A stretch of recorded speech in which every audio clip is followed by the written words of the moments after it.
প্রত্যক্ষদর্শীরা জানান, শুক্রবার সকাল ৯টার দিকে কক্সবাজারের ইনানী রয়্যাল টিউলিপ সিপাল থেকে ৫ জন যাত্রী নিয়ে ঢাকার উদ্দেশ্যে রওনা হয় মেঘনা এভিয়েশনের একটি হেলিকপ্টার।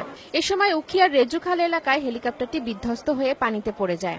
এতে ঘটনাস্থলে শাহ আলম নামে এক যাত্রী নিহত হন। এ ঘটনায় পাইলট শফিকুল ইসলাম সহ আহত হন আরও ৪ জন। তবে গুরুতর না হয় তাদের প্রাথমিক চিকিৎসা দেয়া হয়।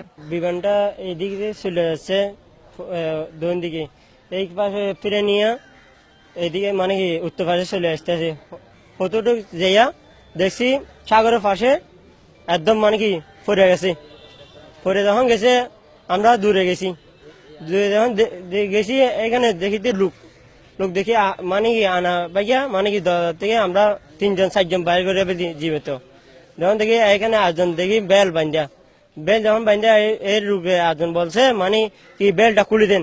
তারপর বেলটা যখন খুলে দিছি তারপরে ছুটে যখন গেছে আমরা থেকে নিয়ে ফেলছি, নিয়ে তারপর কাঁধের কুলের ধরে নিয়ে আসি, তারপর নিয়ে আসি দেখি জীবিত আছে। তারপরে দেখছে আমরা সিনচি রেখা আনছি, তারপরে এখানে দেখি মারা গেছে। হেলিকপ্টারটা ওই ইয়েতে যাচ্ছিল, দক্ষিণে যাচ্ছিল, ওই মনে হয় ভ্রমণ করার জন্য। আসার সময় ওই নিচ দিয়ে আসছে, তো নিচ দিয়ে আসার সময় ওইটা পানিতে পড়ে গেছে। পড়ে যাওয়ার পর ওই লোকজন দৌড়ে যাওয়ার পর ওই দরজা ভেঙে ৩ জন বের করলো, আর সামনে থেকে ওই বের করলো, ওইটা ওই সামনে থেকে একদম বের করার পর আমরা গাড়িতে তুলে আমরা হসপিটালে নিয়ে আসলাম। হসপিটালে নিয়ে আসার পর উনি হসপিটালে মারা গেছেন। মারা যাওয়ার পর উনি বাকি লোকগুলো ওখানে সুস্থ আছে। পাইলটের বেশি আহত হয়নি, পাইলটের হয়েছিল প্রেসার বেড়ে গেছে, আর ৩ জন লোক একদম সুস্থ ছিল। ওদের ছিল ৩টা ব্যাগ, ওরা এমনিতে হাইটে চলে গেছে। হেলিকপ্টার বিধ্বস্ত অবস্থায় একজন রোগী পাওয়া গেছে, ওনাকে আমরা মৃত অবস্থায় পাইছি এবং পথচারীরা নিয়ে আসছে আর কি। ওনাকে এখন আমরা মর্গে রাখা হয়েছে। খবর পেয়ে বিধ্বস্ত হওয়া হেলিকপ্টারটি উদ্ধার চেষ্টা শুরু করে ফায়ার সার্ভিস, বিজিবি সহ কক্সবাজার বিমানবন্দর কর্তৃপক্ষ।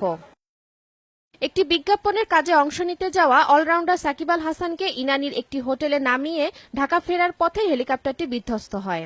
সাকিব আল হাসান আমাদের শুটিং করতে আসছিলেন, ওনাদের একটা শুটিংয়ে ওনাকে নামা দিতে আসছিলেন। পাইলটের যে লোকগুলো আছে আমাদের নিয়ন্ত্রণ আছে, অলরেডি আমাদের গেট আছে, আমাদের একটা স্থানীয় বাসার মধ্যে আছে, সুস্থ আছে। আর যে মারা গেছে তার কোনো পরিচয় আপনারা জানেন? হ্যাঁ, ওনার নাম হচ্ছে ওই শাহ আলম, উনি হচ্ছে ওই বেঙ্গল বে এভিয়েশনের একজন কর্মকর্তা। নিহতের লাশ উদ্ধার করে কক্সবাজার সদর হাসপাতালে মর্গে রাখা হয়েছে। সময় সংবাদ, কক্সবাজার।